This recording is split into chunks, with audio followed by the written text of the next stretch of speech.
Hi guys. So maing udto sa tanan diha. Makikistorya ko ninyo guys ha, bahin sa gasolina. Gabi nagpila ang mga tao, labi tong mga driver. Kay na sila nadunggan nga mutaas kuno ang gasolina. Wa may problema mutaas ang gasolina, basta muarya po ang sahod sa tao.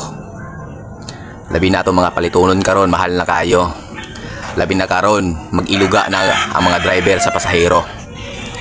Luoy kay ba? Susga. Pangahon na mga karon. Munang dili ko ganahan niya makadungog sa ingana. Magtaas ang gasolina, di magtaas po ang sweldo. Labi na karon lisod ki ang panahon. Dili pwede nga ang gasolina mo taas na unya ang sweldo mao ra gihapon. Unfair kay na sa mga pobre, lamang tong mga kwartahan kay yang money. Sa mga pobre, ha? Lisod naman ganing kayo nga 65 ang litro. Samot nagkaong 100. Pangahon ta mga karon.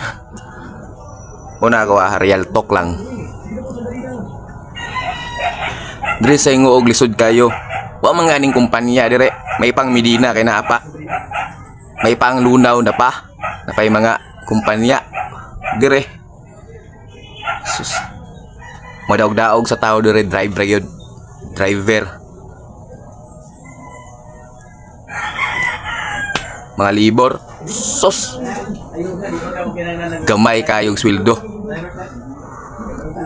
Kung wala ra ba ang pobre, sus, walay dato.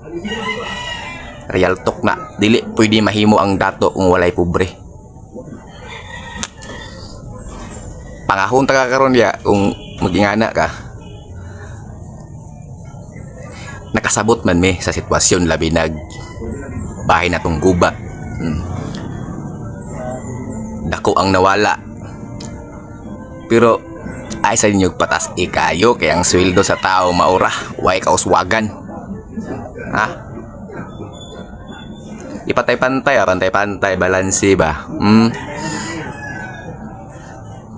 Buakon ko niya akong cellphone karon.